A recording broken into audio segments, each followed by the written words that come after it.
Have you ever wondered what exactly is going on inside the mind of someone who is racist? Yes, I do all the time. I'm from Arkansas, so I might do it more often than not. What the deal is, man? I hope y'all doing good today, cause right now I'm gonna be looking at a video titled "How a Racist Mind Works: The Psychology of Racism Explained." If I'm not butchering it too much, you know what I'm saying, forgive me. But I'm gonna jump right on into it. Have you ever wondered what exactly is going on inside the mind of someone who is racist? Yes, I do all the time. I'm from Arkansas, so I might do it more often than not. What do racist people actually think and believe that makes them discriminate against others based on race, especially against black people? They rarely see themselves as villains. Most believe they're just being realistic, protecting their group, or stating obvious facts. So what is the psychology of racism really like? In this video, we're going deep into the psychology of racism, exploring the hidden thoughts and mental shortcuts that fuel it, when and where racism has been at its absolute worst, including against black people, who tends to engage in it the most, what science has uncovered about why people become racist, and most importantly, how research shows we can actually reduce it and eventually end it. Stick around, because the answers might surprise you, and they could change how you see the world. Let's start with the basics of what racists think. According to decades of psychological research, racism isn't usually about outright evil. It's often rooted in normal brain processes that get twisted by culture and experience. Social identity theory, developed by psychologist Henri Tajfel in the 1970s, explains a big part of it. People naturally divide the world into us versus them to boost their own self-esteem. Even in lab experiments with totally made-up groups, participants quickly favor their in-group and discriminate against the out-group. When race gets added, especially black versus white, that same mechanism turns into real prejudice.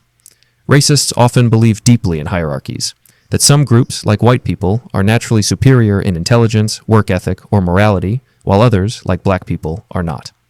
This mindset is strongly linked to social dominance orientation, a personality trait where people prefer strict social rankings and see inequality as normal or even good.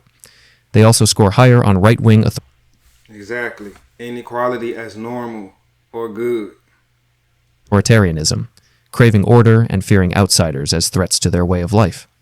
Many don't feel hate every second. Instead, they use mental shortcuts called stereotypes.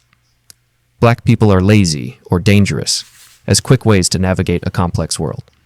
Research shows these beliefs often come from personal insecurity, lack of empathy for outsiders, or a defensive need to protect their own group's image. We need to put emphasis on their own insecurities, actually, and lack of empathy. We need to put a little bit extra emphasis on that insecurity part. I'm just keeping it real. They project their fears onto black people and convince themselves their views are just common sense. But where did this all begin? The psychology of racism as we know it today is surprisingly modern.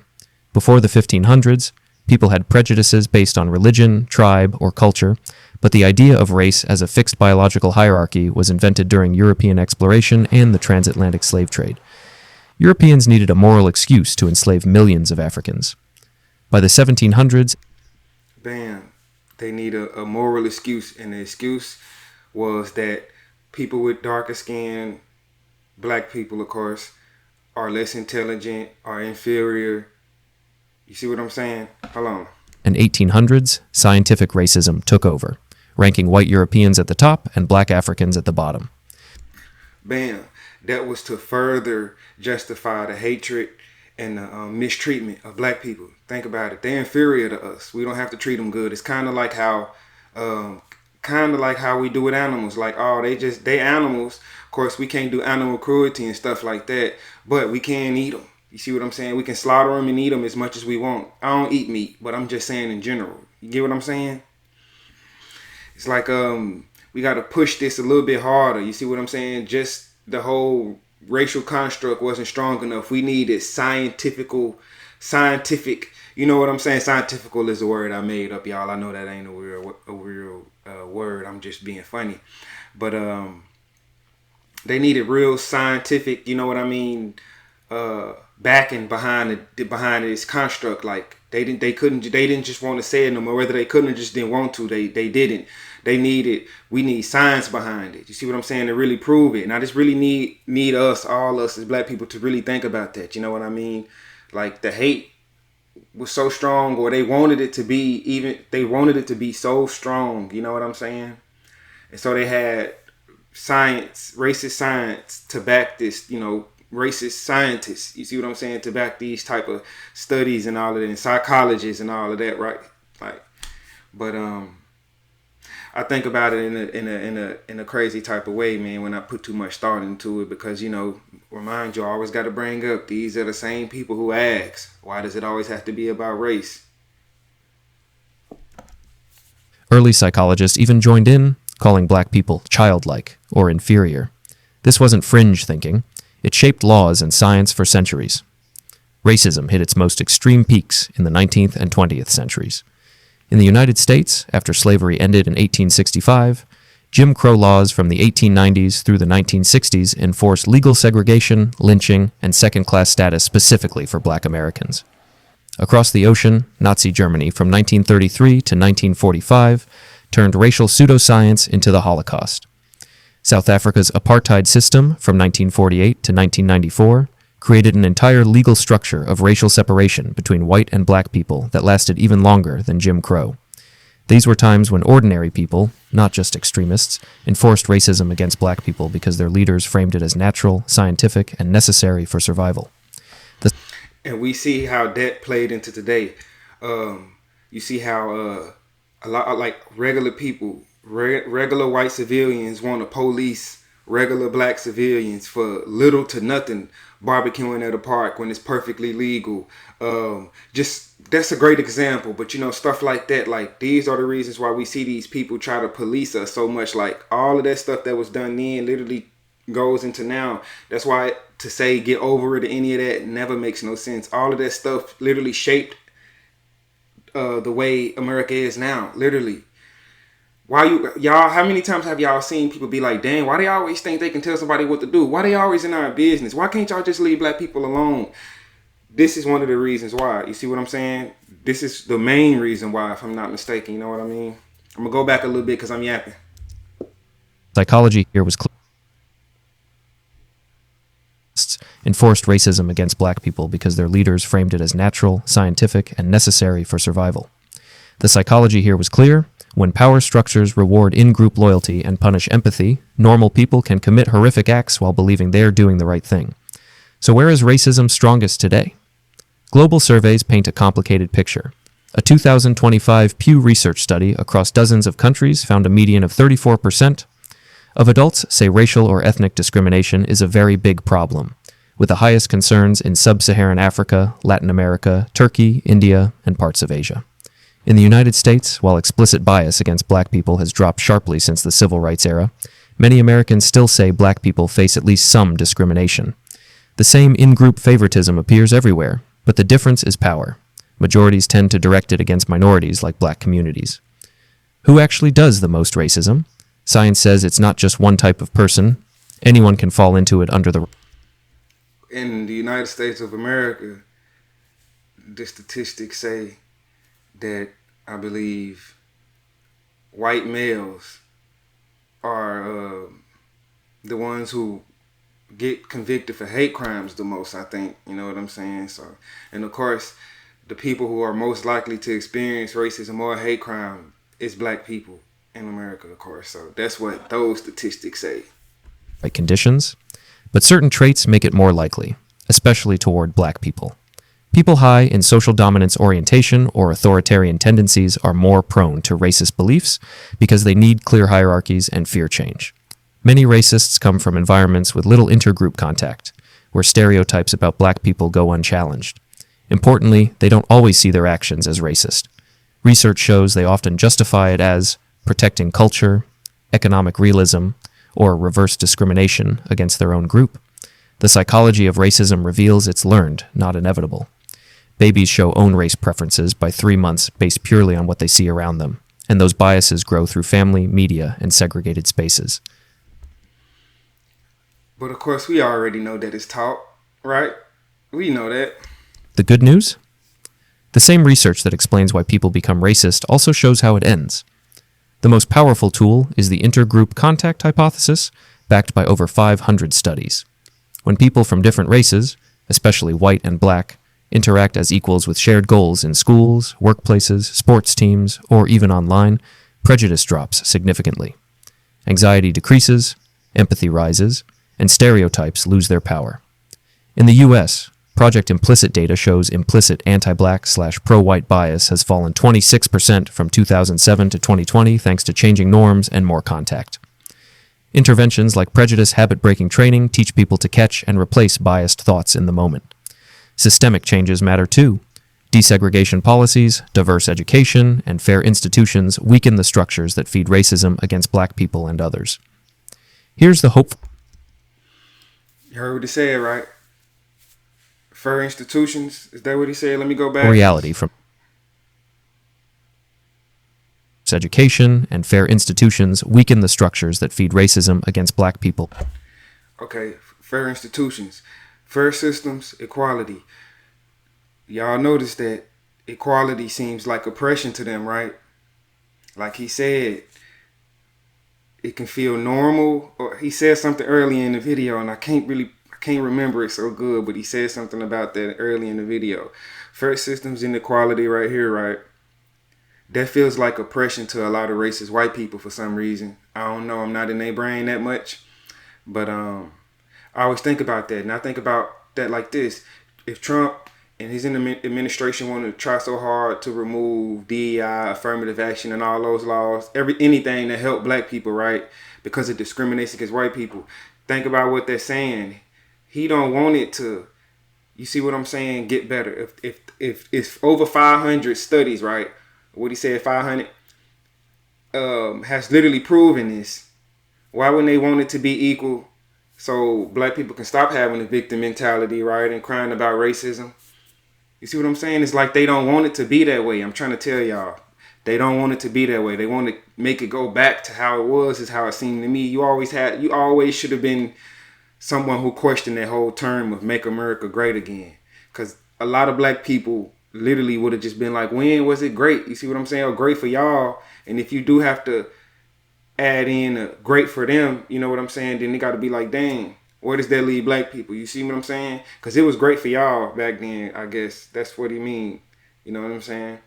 But when was it great for us? Of course, that don't matter. It shouldn't be great for us. You see what I'm saying? We should just accept everything wrong that get done to us and don't complain, or else we have a victim mentality. It's kind of crazy. And others. Here's the hopeful reality from psychology. Racism reality. isn't hardwired into our DNA for modern racial categories. It's a habit built on ancient survival wiring for coalitions and threats, but it's incredibly malleable. Explicit bias against black people has already plummeted in many places. Implicit bias is shifting too. When societies invest in real contact and honest conversations about history and power, racism shrinks. The psychology of racism shows us it's not about bad people, it's about ordinary minds shaped by history and systems, especially in places like the US where black-white tensions have been so heavily studied. But ordinary people, armed with contact, awareness, and evidence-based strategies, are already dismantling it. What do you think happens in the racist mind now that you know the science, especially when it comes to bias against black people? Drop your thoughts below, and if this video helped you understand the psychology of racism better, hit like and share it. The more we talk about this with facts instead of assumptions, the faster we move forward together. I'm gonna be honest. I like his whole approach, man. I don't really have an understanding of a racist person. You know what I'm saying? To be honest, but I don't know. I feel like he did this video without having as much feeling or emotion in it, like as I would have. You see what I'm saying? This is something I'm real passionate about. So you know what I'm saying? I take it. See what I'm saying? I take it up a notch. See what I'm saying? But I feel like, I don't know if this person black or white or whatever, right? But I like how they just took it seemed like a unbiased, deep dive into it. You see what I'm saying? It seemed like he did this video without no emotions, nothing clouding his mind. I feel like, you know what? I kind of think that, people should approach it this way if they want to have a good conversation about it. Not me, of course. I don't debate with no racists or nobody like that. I know what I'm on and what my mind is, and I'm doing research on my own. I'm getting hardwired. Y'all, I know I'm not a nigga that y'all would, a person that y'all would think should be speaking up on this. Like I'm telling y'all, I know, but